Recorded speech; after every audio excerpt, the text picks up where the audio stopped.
Assalamualaikum warahmatullahi wabarakatuh. Baiklah, kami dari kelompok 12 mata kuliah Sejarah Asia Tenggara yang dosen pembimbing yaitu Bapak Mutasir, yang pembahasan kami yaitu tradisi dan kebudayaan masyarakat Myanmar, yang mana kami beranggota saya sendiri Jeffrey Nando dan Muhammad Fadil Ramadan serta Nurul Aziza. Baiklah, saya akan membahas tentang yang pertama yaitu tradisi dan kebudayaan masyarakat Myanmar. Kebudayaan Myanmar banyak dipengaruhi oleh agama mayoritas, yaitu dianut oleh masyarakatnya, yakni masyarakat Buddha.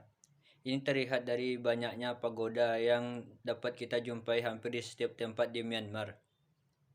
Masyarakat masih tergolong masyarakat tradisional dengan penduduk yang ramah dan masih kita jumpai banyak masyarakat yang masih memakai sarung dan menghisap rokok dengan cerutu.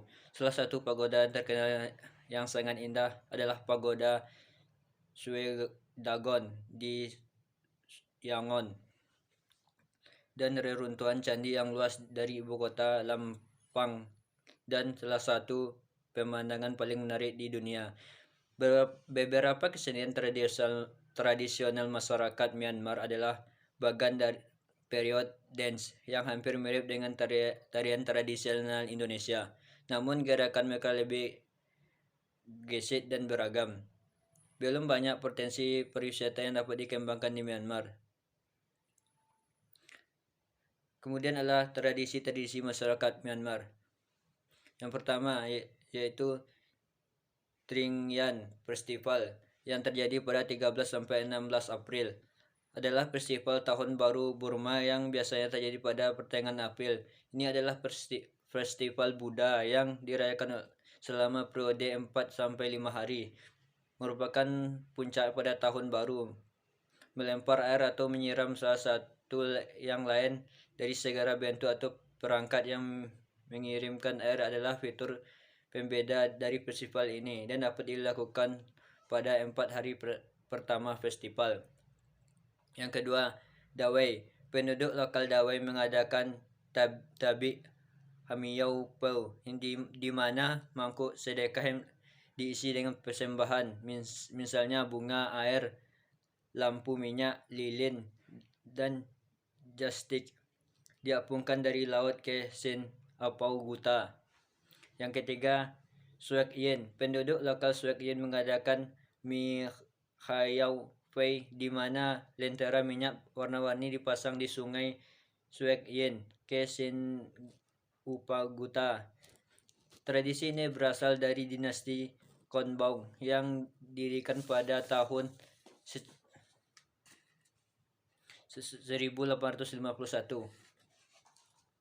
Secara historis, seni Burma didasarkan pada mitos Buddha dan Hindu. Ada beberapa gaya rasional gambar Buddha, masing-masing dengan karakteristik khas tertentu. Misalnya gaya Mandalay yang berkembang pada akhir 18-an, terdiri dari Buddha berbentuk oval dan fitur realistis, termasuk alis melengkung alami, telinga yang lebih kecil daripada masing-masing menonjol, dan jubah pengikat. Dalam hal masakan Burma telah dipengaruhi oleh masakan India, Cina, dan Thailand, serta masakan etnis domestik.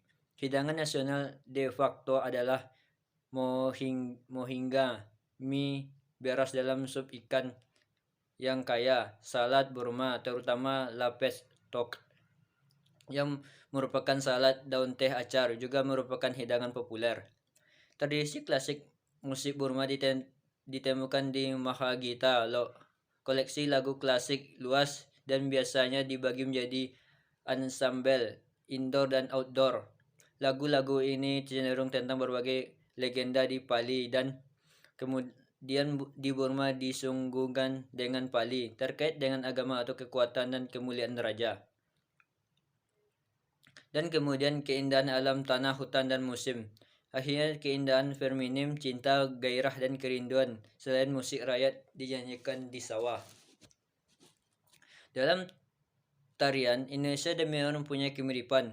Sebagian besar tema tarian dari Myanmar di era dengan kepercayaan dan mitos, yang juga menjadi ciri khas dari tari Indonesia. Bagian pertama tarian banyak terinspirasi dari kehidupan istana dan kepercayaan masyarakat Myanmar. Kepercayaan masyarakat Myanmar tergambar dalam tarian penyambutan serta tarian bagan yang terukir di atas pagoda tempat ibadah masyarakat.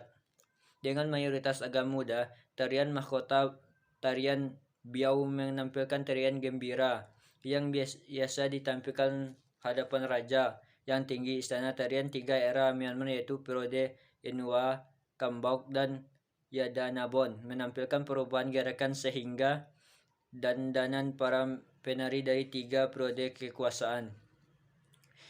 Hiasan tatanan warna emas dan permata lengkapi busana tradisional yang dimodifikasi kontemporer. Sementara musik yang mengiringi tarian berasal dari lagu tradisional Myanmar dan lagu-lagu tradisional rakyat. Dalam hal pakaian adat, masyarakat Myanmar biasanya menggunakan lok yi. Lok yi sendiri merupakan jenis sarung yang biasa dikenakan sebagai pakaian sehari-hari masyarakat Myanmar. Selain secara pakaian cenderung lebih praktis, lok yi juga mampu memberikan rasa nyaman terhadap pemakai jika dibandingkan celana. Long yi dipakai kaum pria disebut paso, sementara yang dipakai kaum perempuan disebut tiamain. Meski pada dasarnya tidak banyak perbedaan dalam cara penggunaannya, sebagian hal cara menggunakan sarung di Indonesia. Dalam berbagai acara khusus, para pria Myanmar biasanya akan menggunakan long yi yang terbuat dari bahan sutra yang dipadu dengan baju tradisional tanpa kerah atau baju model barat. Sementara untuk para wanita biasanya mengenakan long yi sutra dikombinasikan dengan blus sebatas pinggang. Kemudian B. Sejarah masuk perkembangan Islam di Myanmar. Myanmar pada awalnya telah terbagi menjadi beberapa kerajaan. Hal ini menjadikan timbulnya beberapa versi mengenai kedatangan Islam, khususnya di dua bagian daerah Myanmar, yakni Pangan dan Arakan. Untuk mengatasi Islamisasi di Myanmar, dalam makalah ini kami akan membagi proses Islamisasi di dua daerah tersebut. Yang pertama, kedatangan orang-orang Arab di Arakan. Arakan sejak itu telah banyak dipakai oleh para pedagang Arab, tempat dikenal di kalangan para pelaut Arab, Mur, Turki, Mogol, Asia Tengah, dan Bengal. Mereka datang sebagai pedagang, prajurit, dan ulama. Mereka menggunakan jalur barat dan laut. Pendatang tersebut banyak yang tinggal di Arakan dan berasimilasi dengan penduduk setempat. Muslim Arab datang pertama kali pada abad 17 melalui jalur perdagangan. Pada waktu itu, rempah-rempah, katun, batu mulia, barang tambang, dan komoditas lainnya merupakan barang-barang yang sangat dibutuhkan oleh masyarakat Timur Tengah dan Eropa. Orang-orang Arab datang berbagai pendatang hampir menguasai perdagangan tersebut. Melalui hubungan dagang tersebut, mereka mulai memperkenalkan dan menyebarkan Islam, pengetahuan serta tentang navigasi, ilmu garis lintang dan garis bujur, fenomena astronomi dan geografi negara membuat mereka yang tak tertandingi dalam hal berdagang di Samudra Hindia selama beberapa abad. Orang-orang Arab tersebut menulis tentang tempat-tempat dan mereka datangi untuk membuktikan kedatangan mereka di dunia timur dan barat. Dikisahkan pada tahun 1406, Raja Naramaikela menggunakan Arakan mengalami kondisi yang sulit karena dapat serangan dari Raja Burma. Untuk bisa mengatasi situasi tersebut, sang raja mengungsi dan meminta bantuan kepada Sultan Nasiruddin Shah dari Sultan Bengal. Setelah 24 tahun dalam buangan di Bengal dengan kekuatan dari tentara Kesultanan Bengal, ia berhasil merebut kembali kerajaan dari Raja Burma. Raja Naramaikela mencetak koin sendiri dengan tulisan Burma pada satu sisi dan askara Parsi di pihak yang lain. Arakan sempat bertahan di bawah naungan Kesultanan Bengal hingga tahun 1531. Pada tahun 1431, Sultan Sulaiman Shah digulingkan oleh Wali Khan. Sultan Sulaiman yang kedua kalinya melarikan diri ke Bengal untuk mendapatkan bantuan dari Sultan Bengal. Berkat hubungan baik dua kerajaan Islam tersebut, pada tahun 1433 Nadir Shah, Sultan Bengal mengirimkan 30.000 tentara yang dipimpin oleh Sindhi Khan untuk membantu Sultan Sulaiman. Setelah kejadian ini, Arakan kembali bernaung di bawah Sultan Bengal. Arakan mulai membayar pajak tahunan kepada Kesultanan Bengal. Bahasa Parsi terus digunakan sebagai bahasa pemerintahan. Peristiwa ini memberikan kesan kepada seluruh etnis Rohingya di Arakan. Pada hakikatnya, Arakan tidak pernah dijajah secara paksa oleh Raja Bengal karena Arakan sebagai suatu kerajaan kecil memang telah meminta perlindungan kepada kerajaan Bengal yang kekuasaan lebih besar di Sultan Kerajaan Islam. 2. Kedatangan orang-orang Muslim di Bagan. Di bagian lain, di daerah Burma setelah Arakan adalah daerah Pangan. Orang-orang Muslim pertama mendarat di Burma berlabuh di delta sungai Ayeyarwady, sementara semenanjung Taningtrai dan Rakhine di abad ke-9. Kedatangan umat Islam dicatat oleh orang-orang Eropa, Cina, dan Persia. Dikatakan dalam sumber lain bahwa orang Muslim datang ke Burma pada abad ke-9.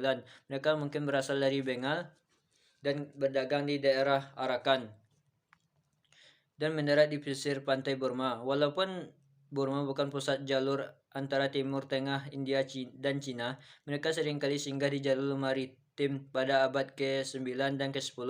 Para pelancong Muslim Persia dan juga Arab menyebut bagian Burma Selatan dan catatan mereka menggambar lalu lintas perdagangan yang pesat setelah berlangsung melalui pantai India, Burma, semenanjung Melayu, Sri Lanka. Orang-orang Muslim yang berlayar di perairan tersebut Timur Tengah mengenal daerah pesisir Arakan. Perkampungan Muslim pertama di Burma dihuni oleh para pedagang. Beberapa yang lain datang ke Burma tanpa sengaja disebabkan karena terdamparnya kapal mereka di perairan Burma dan terpaksa meminta perlindungan. Tidak banyak sumber yang menggunakan mengenai kehidupan Muslim di daerah ini. Keterangan tentang berlabuhnya orang Muslim di Burma tercatat dalam kronik Burma yang telah merekam kehadiran Muslim pada era kejayaan pertama Burma Pangan 1400 Masehi. 2 orang pelaut Muslim dari keluarga Biatwi dan Biatta tiba di pantai Burma dekat Taton. Setelah kapal mereka rusak, mereka menggunakan papan berenang ke pantai. Mereka berlindung tinggal di biara di Taton. Raja Taton menjadi takut terhadap mereka dan raja membunuh saudara tertua ketika sedang tertidur. Saudaranya paling muda berhasil meloloskan diri ke Pangan dan berlindung kepada Raja Anarwarta. Kemudian dia tinggal di Pangan dan menikahi seorang wanita dan memiliki 2 anak. Sebian bersaudara.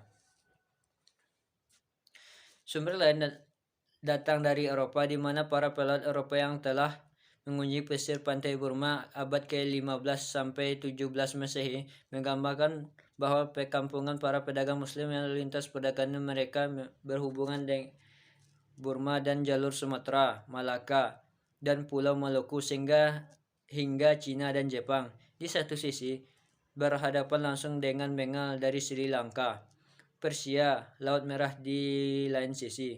Para pedagang Muslim mengadakan jual beli di daerah ini. Faktanya adalah beberapa bagian dari pesisir Burma berkembang dalam pelabuhan penting dan merupakan pusat reparasi kapal, lebih utamanya untuk orang-orang Arab dan para pedagang Armenia.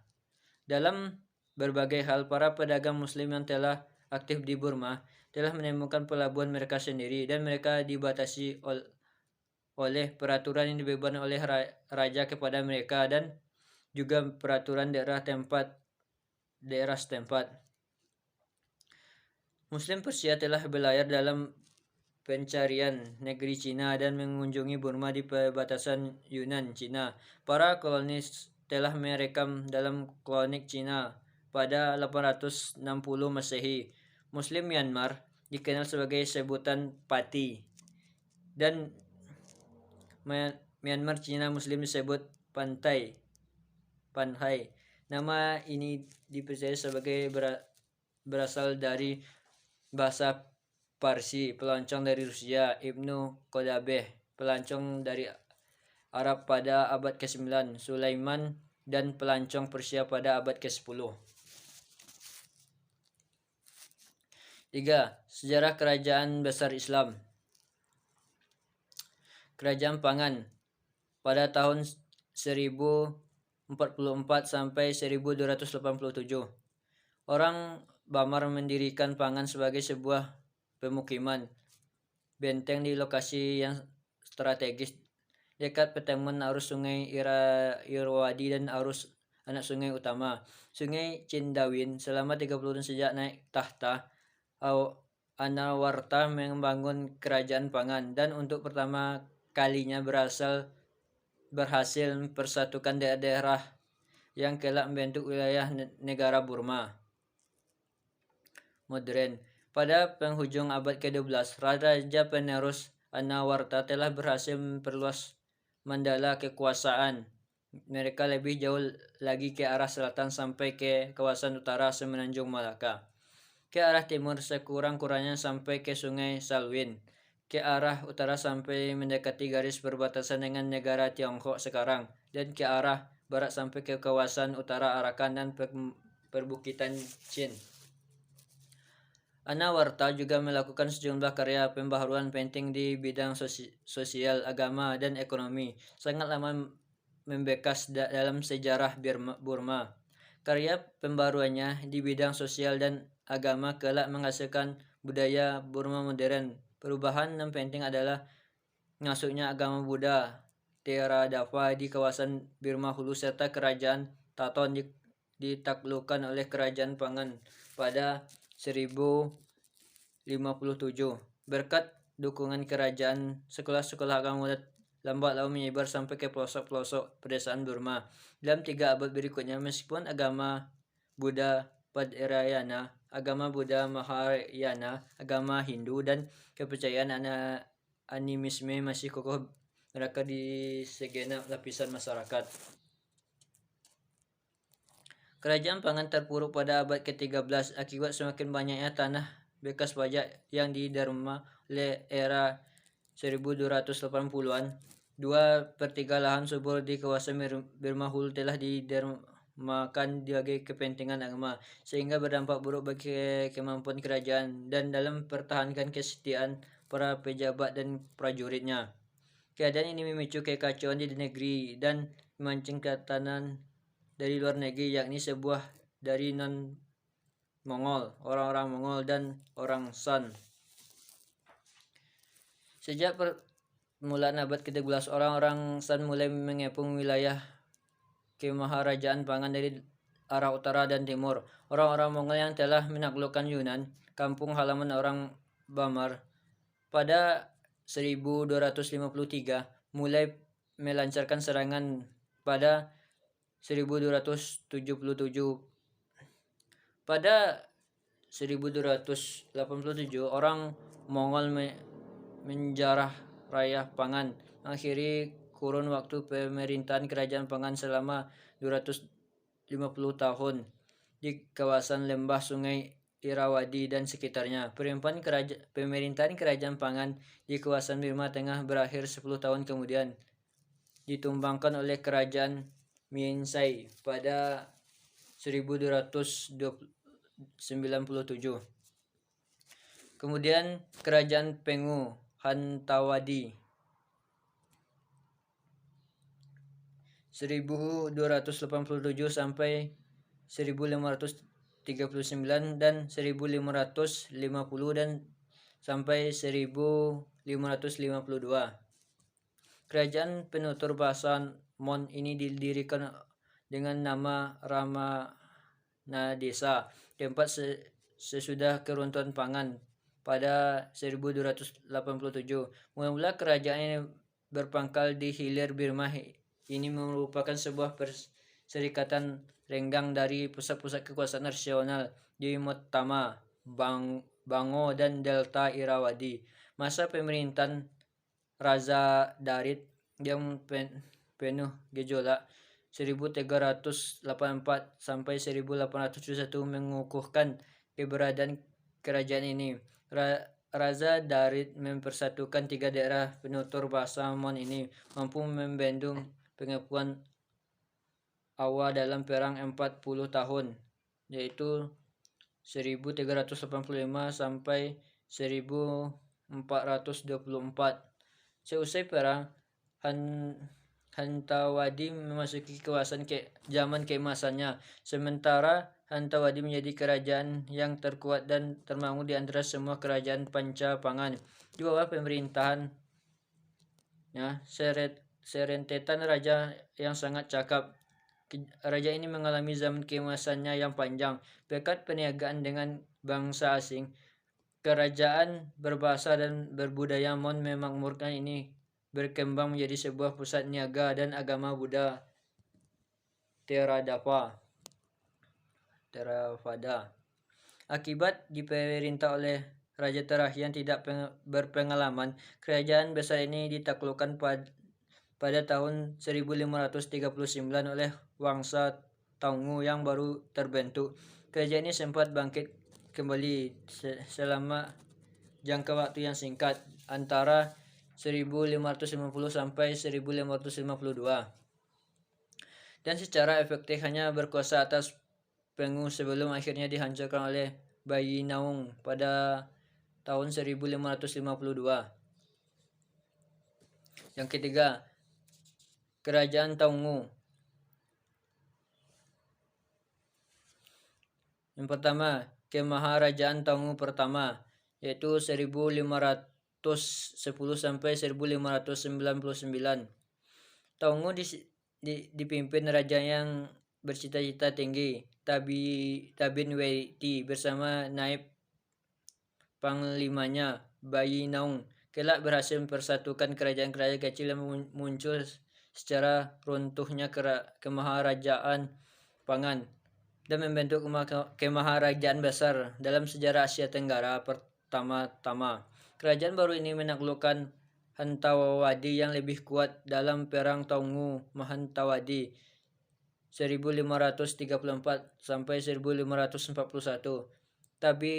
Tabin Sweti memindahkan ibu kota kerajaan Taungu ke Bango sesudah direbut pada tahun 1539. Taungu meluaskan kuasanya sampai ke Pangan pada tahun 1544, tetapi gagal dan usahanya menaklukkan Arakan 1545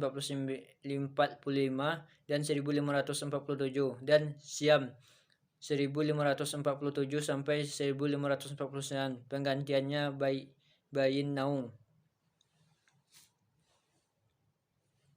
Bayi Naung menyatakan suatu tatanan administrasi negara yang kokoh dan bertahan lama. Tatanan administrasi negara ini membatasi kekuasaan para kepala suku San yang menjabat turun-temurun dan menyelaraskan adat istiadat San dengan norma-norma yang berlaku di antara rendah Burma. Akan tetapi, Bayin Naung tidak dapat menerapkan tatanan administrasi yang sama di seluruh wilayah kemaharan yang luas. Kemaharajaan merupakan kesekumpulan bekas kerajaan-kerajaan berdaulat yang rajanya bersumpah setia kepada Bayi Naung, berlaku secara cakrawati Myanmar penguasa alam, bukan kepada kerajaan Taungu. Kemaharajaan yang terlampau luas ini terpecah secara segera sesudah mangkat pada tahun 1581. Siam memerdekakan diri pada 1584 dan kelak berperang melawan Burma sampai 1605. Pada 1597, kemaharajaan ini telah kehilangan seluruh wilayahnya termasuk Taungu, kampung halaman leluhur bangsa ini. Pada tahun 1599, bala tentara Arakan dibantu prajurit bayaran Portugis dan bersekutu dengan pasukan pemberontak Tongu menjarah kota Pengu, Burma menjadi kekacauan karena masing-masing daerah melantik rajanya sendiri. Seorang prajurit bayaran Portugis, Philip de Berto e Nicot, tak lama kemudian bangkit memberontak melawan majikan-majikan Arakan dan membentuk pemerintahan Portugis yang didukung Goa dan Tan Lane pada 1603.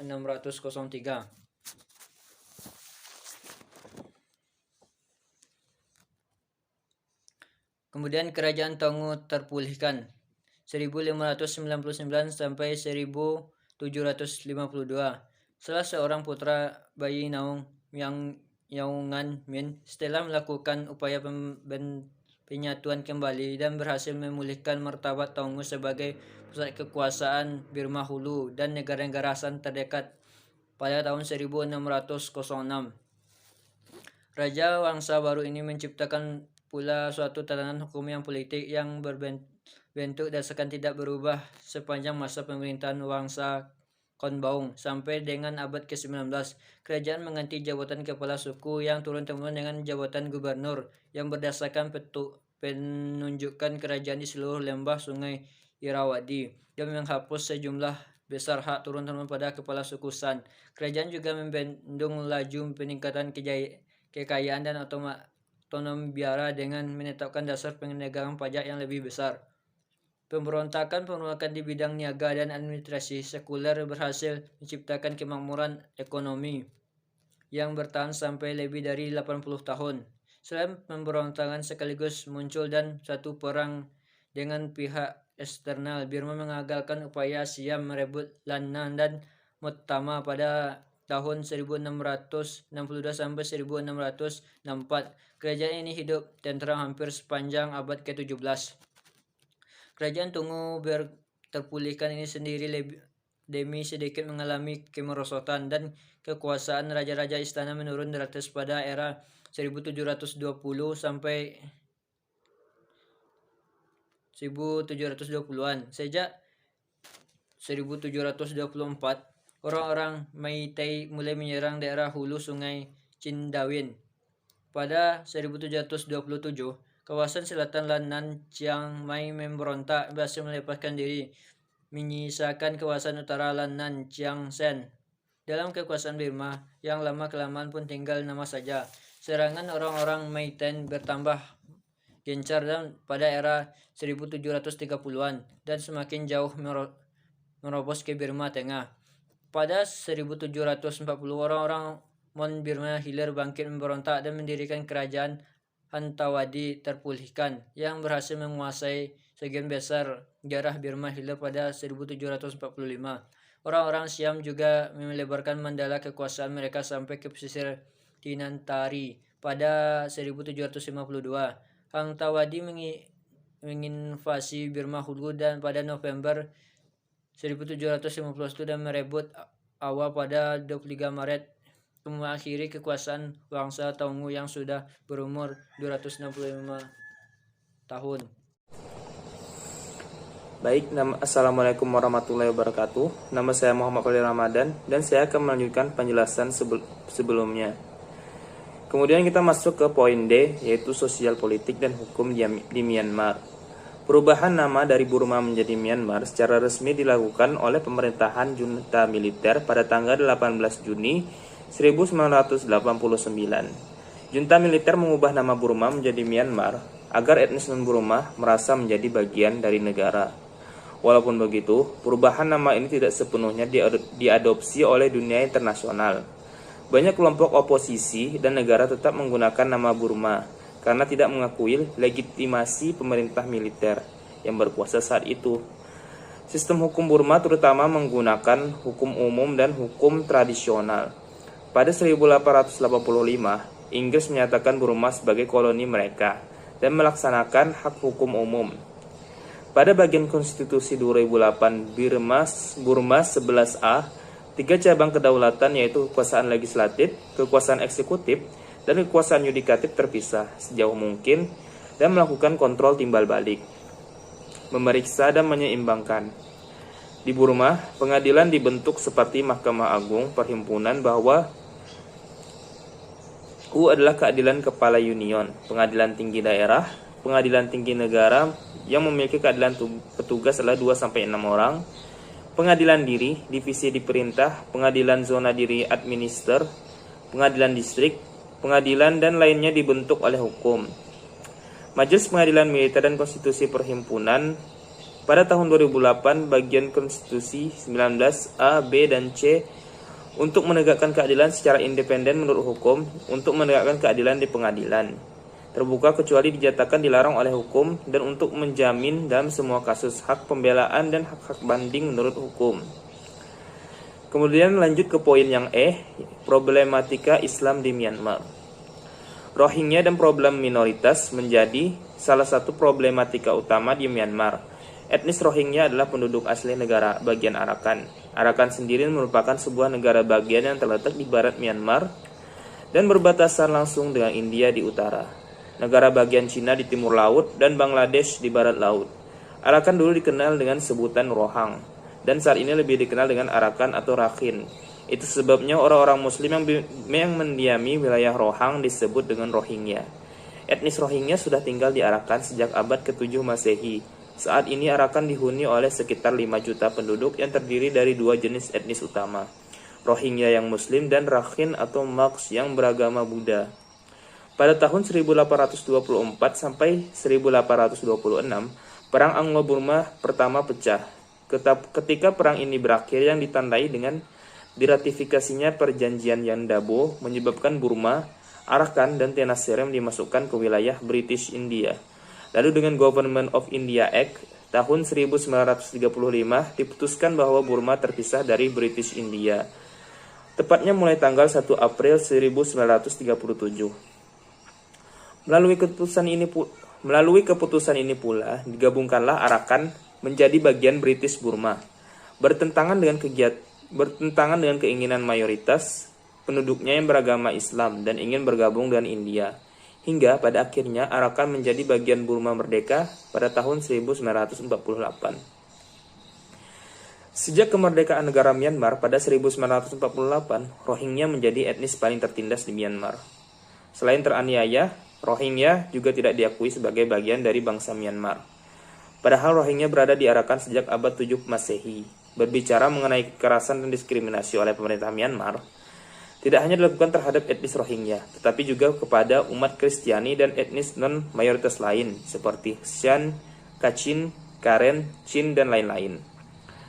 Pada saat bangsa Burma lainnya merayakan kemerdekaan pada tahun 1948, umat Islam Rohingya justru seakan dikucilkan dari kegembiraan itu.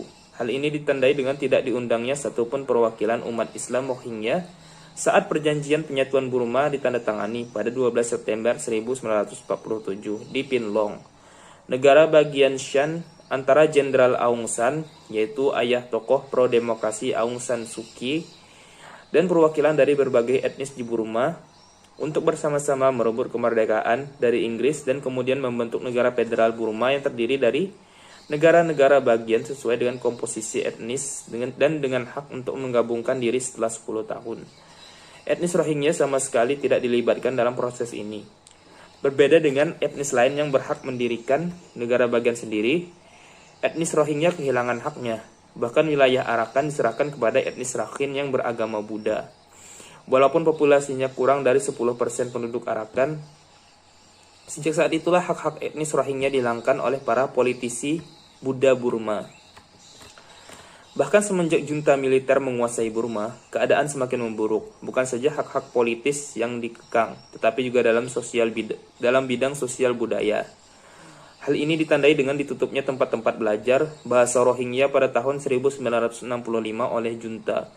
Menurut data yang diperoleh MINA, pemerintah Myanmar secara tegas membentuk UU Imigrasi Darurat pada 1974 yang menghapus kewarganegaraan Rohingya dan dilanjutkan pada 1982 melalui Peraturan Kewarganegaraan Myanmar atau Burma Citizenship Law, di mana Myanmar menghapus Rohingya dari daftar 8 etnis utama dan dari 135 kelompok etnis kecil lainnya. Undang-undang ini bersifat sentimen keagamaan dan penuh diskriminasi. Implikasi undang-undang tersebut adalah Muslim Rohingya tidak diakui sebagai warga negara, malah diberi julukan pendatang di tanah air mereka sendiri. Pemerintahan junta menafikan semua sejarah penduduk Muslim Rohingya, bahasa mereka, kebudayaan, adat istiadat, dan segala hubungan mereka dengan Arakan, tanah tumpah darah mereka.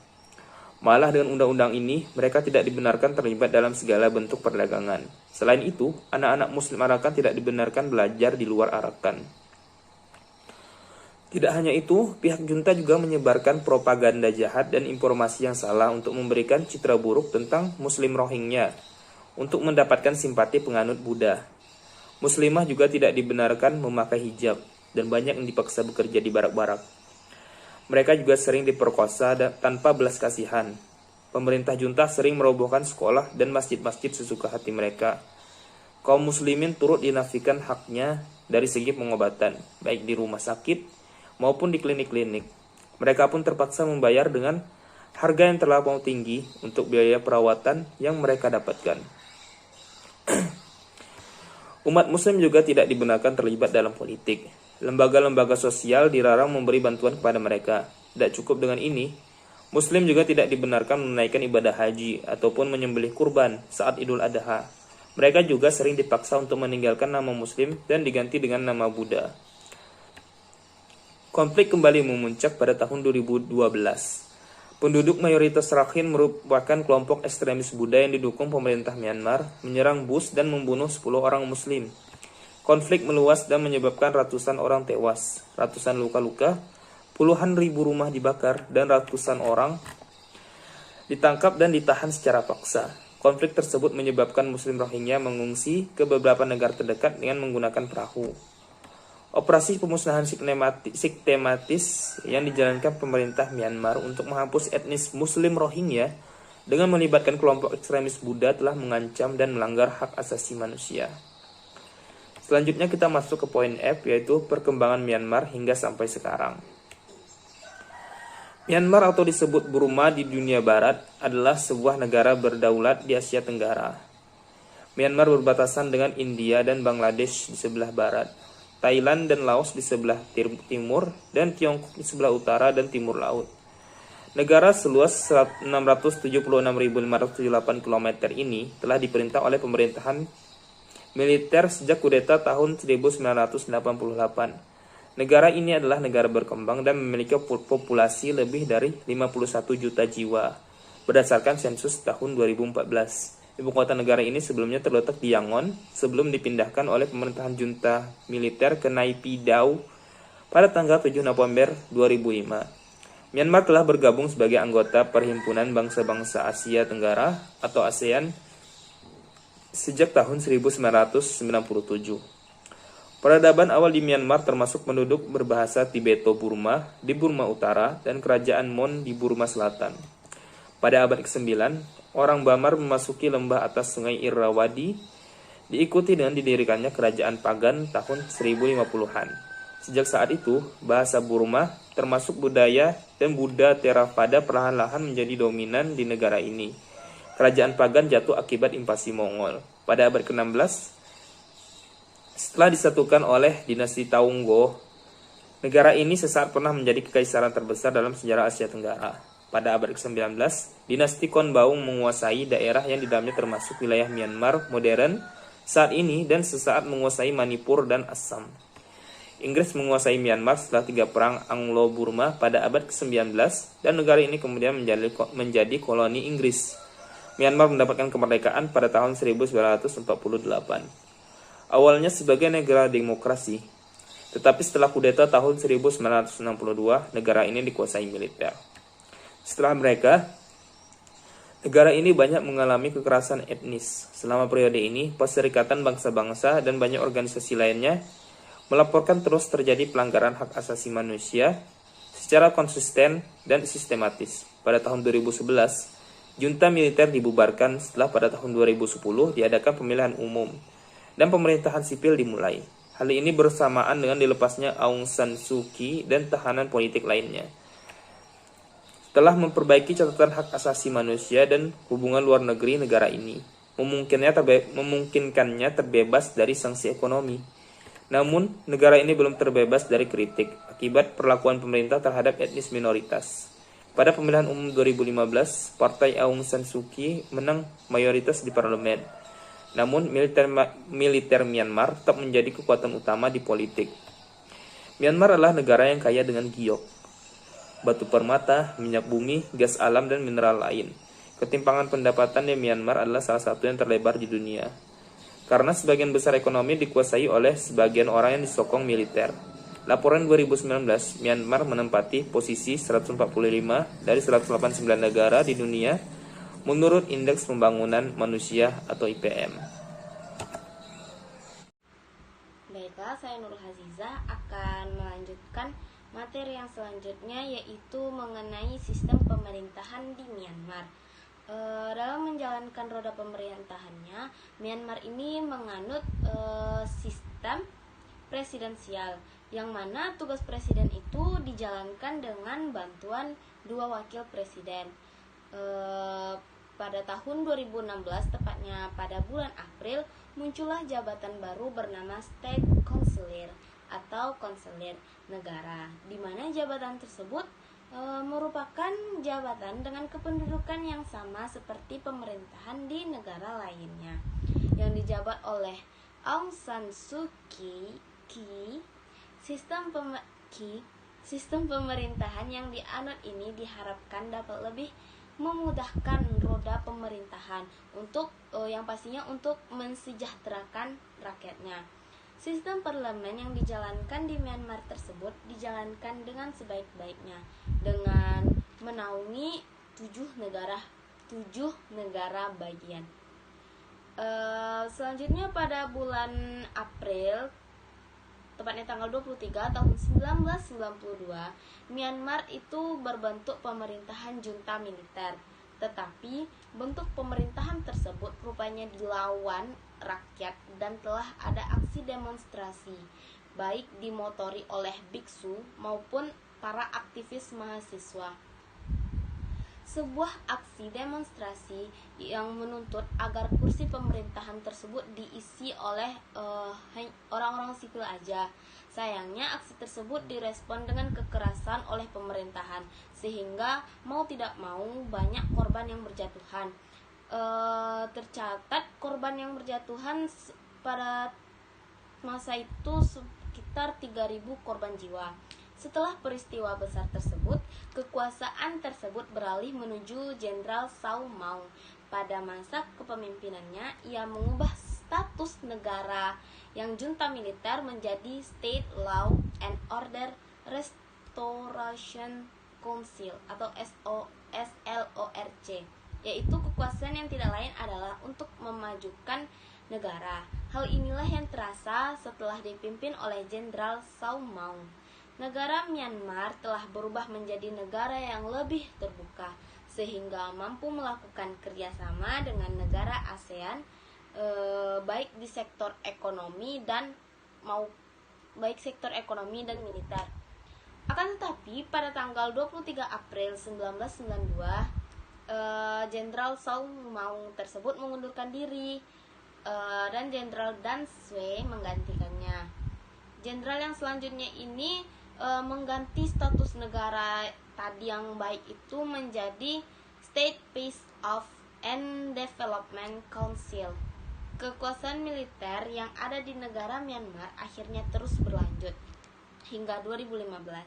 Pada tahun 2015, ada tahun pertama dilakukannya pemilihan umum di Myanmar. Oligarki militer di Myanmar akhirnya runtuh setelah pemilu yang dimenangkan oleh orang sipil dari Partai Nasional League for Democracy atau NLD. Adapun pemimpin partai tersebut ialah Aung San Suu Kyi, yang di tahun 2016 menduduki posisi State Councilor atau setara pemerintahan di negara lainnya. Rakyat Myanmar telah melalui sejarah yang panjang dari pergantian kekuasaan hingga akhirnya dapat mengakhiri rezim militer ini. Saat ini dengan sistem presidensial diharapkan Myanmar itu mampu menjalankan roda pemerintahannya yang berpihak kepada rakyat dan lebih terbuka untuk bisa bekerja sama dengan negara ASEAN maupun negara di sekitarnya. Adapun materi yang terakhir yaitu mengenai konsep toleransi agama Islam di Myanmar. Sayangnya sampai saat ini di Myanmar itu agama-agama selain Buddha mengalami yang namanya itu penindasan, pengecualian, terutama bagi umat Muslim. Hal ini dilatar belakangi karena yang pertama itu agama dan budaya yang sulit dipersatukan antara pemerintahan dan mayoritas masyarakat Myanmar yang mayoritasnya itu Buddha dengan komunitas Islam Rohingya yang taat dari segi agama, khususnya pasca kemerdekaan 1962 hingga kini. Yang kedua ialah geopolitisnya. Arakan yang dalam hal ini berperan sebagai jembatan penghubung antara Asia Selatan dan Asia Tenggara. Selain itu, dekatnya wilayah Arakan ini dengan blok eksplorasi air dangkal yang diyakini memiliki potensi hidrokarbon yang bagus, mengakibatkan ambisi pemerintahan SPDC memasukkan wilayah Arakan dalam bentuk teritorial Myanmar begitu kuat. Hal ini berbanding terbalik dengan ketidakmauan wilayah Arakan dimasukkan ke dalam teritorial Myanmar, hingga usaha untuk melepaskan diri dari Myanmar tersebut makin gencar direalisasikan Rohingya dengan membentuk dan melaksanakan aksi pemberontakan. Indikasi tujuan utama ketidakmauan ini adalah keinginan membentuk atau mengembalikan kejayaan Islam di Myanmar sebelum Burma menyerang Arakan tahun 1784. Adapun yang ketiga yaitu sosial politiknya. Pesatnya angka kelahiran kaum Rohingya yang sejak awal persebarannya di selatan Myanmar mengakibatkan ketakutan yang sangat besar dari pihak pemerintahan akan dikuasainya Myanmar oleh orang-orang Islam. Pamflet propaganda anti-Islam pun disebarluaskan di seluruh wilayah pemerintah guna memecah belah komunitas Muslim dengan Buddha dan membendung ekspansi Muslim di Myanmar. Pengelompokannya demam Islamfobia menyebar di wilayah Myanmar tersebut tidak hanya dari kalangan pemerintah tapi juga dari kalangan sipil non-Islam. Dengan kata lain, pemerintah dalam hal ini melaksanakan politik adu domba yang berlandaskan agama sebagai salah satu usaha mengeluarkan Rohingya dari bumi Myanmar.